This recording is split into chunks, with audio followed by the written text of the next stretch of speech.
MLC polling కి count down మొదలైంది. YCP పోటీకి దూరంగా ఉండటం, కూటమికి సిపిఐ సపోర్ట్ చేస్తూ ఉండటంతో అధికార పక్షం అభ్యర్థుల విజయం లాంఛనంగా మారిందనే చర్చ జరుగుతోంది.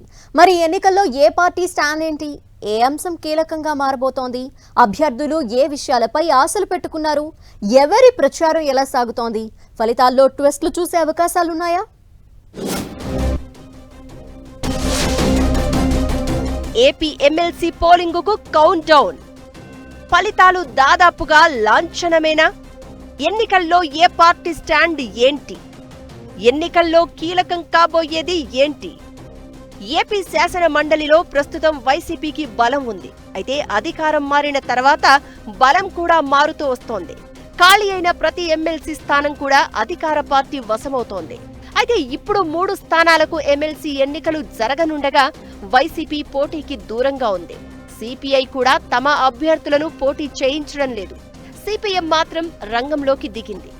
ఏపీలో ప్రస్తుతం 2 గ్రాడ్యుయేట్ ఎమ్మెల్సీ ఎన్నికలు, 1 ఉపాధ్యాయ ఎమ్మెల్సీ స్థానానికి ఎన్నికలు జరగనున్నాయి. ఉమ్మడి గుంటూరు, కృష్ణా జిల్లాల ఎమ్మెల్సీ ఎన్నికల్లో కూటమి అభ్యర్థిగా మాజీ మంత్రి ఆలపాటి రాజేంద్ర ప్రసాద్ బరిలో ఉన్నారు. ఇప్పటికే ఆయన ఎన్నికల ప్రచారం దాదాపు పూర్తయింది. నిరుద్యోగులను ప్రసన్నం చేసుకోవడంలో ముందున్నారు. కీలక నేతలు, సంఘాలతో సంప్రదింపులు జరుపుతున్నారు. నియోజకవర్గాల్లో ఓటర్లను కలిసి స్థానిక ఎమ్మెల్యేలు ఓట్లు అభ్యర్థిస్తున్నారు. ఇక ఉమ్మడి ఉభయ గోదావరి జిల్లాల కూటమి అభ్యర్థిగా రంగంలోకి దిగిన పేరావత్తుల రాజశేఖర్ గెలుపు కూడా దాదాపు లాంఛనంగానే కనిపిస్తోంది.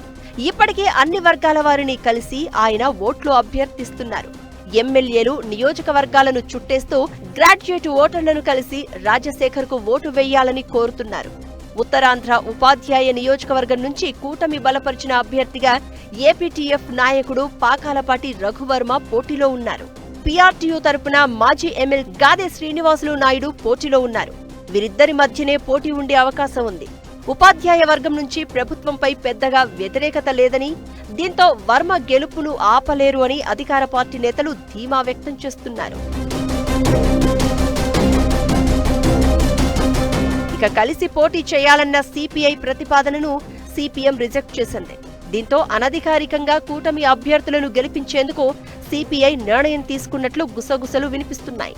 ఉమ్మడి కృష్ణా, గుంటూరు జిల్లాల ఎమ్మెల్సీ ఎన్నికల్లో సిపిఎం బలపరిచిన పీడీఎఫ్ అభ్యర్థి లక్ష్మణరావు ఎన్నికల బరిలో ఉన్నారు. గత ఎన్నికల్లో పీడీఎఫ్ అభ్యర్థిగా పోటీ చేసి ఆయన విజయం సాధించారు. ఉభయ గోదావరి జిల్లాల నుంచి పోటీ చేస్తున్న సిపిఎం అభ్యర్థి రాఘవులు కూటమి అభ్యర్థికి పోటీ ఇస్తున్నారు. ఉపాధ్యాయ ఎమ్మెల్సీ ఎన్నికల్లోనూ సిపిఎం అభ్యర్థిగా విజయగౌరిని రంగంలోకి దించారు. ఆమె యూటీఎఫ్ నాయకురాలు. పీడీఎఫ్ బలపరిచిన అభ్యర్థిగా ఎన్నికల్లో పోటీకి దిగారు. ఎమ్మెల్సీ ఎన్నికల్లో వైసీపీ పోటీ చేయడం లేదు. కారణాలు ఎలా ఉన్నా ఫ్యాన్ పార్టీ తప్పుకోవడంతో కూటమి అభ్యర్థులకు అవకాశాలు కలిసొచ్చాయనే అభిప్రాయాలు వినిపిస్తున్నాయి. అయితే తన వర్గాన్ని కాపాడుకోవడానికైనా వైసీపీ పోటీ చేసి ఉంటే బాగుండేదనే అభిప్రాయాలు వినిపిస్తున్నాయి. కృష్ణా, గుంటూరు జిల్లాల పట్టభద్రుల ఎమ్మెల్సీ ఎన్నికల్లో మొత్తం 30 మంది అభ్యర్థులు ఉండగా రాజేంద్ర ప్రసాద్, లక్ష్మణరావు మధ్యనే పోటీ ఉండడం ఖాయం. ఇక ఉభయ గోదావరి జిల్లాల పట్టభద్రుల ఎన్నికల్లో 35 మంది బరిలో ఉన్నారు. ఇక ఉపాధ్యాయ నియోజకవర్గం నుంచి మొత్తం 10 మంది పోటీ చేస్తున్నారు. పోటీ మాత్రం రఘువర్మ, శ్రీనివాసులు నాయుడు మధ్య ఉండడం ఖాయం.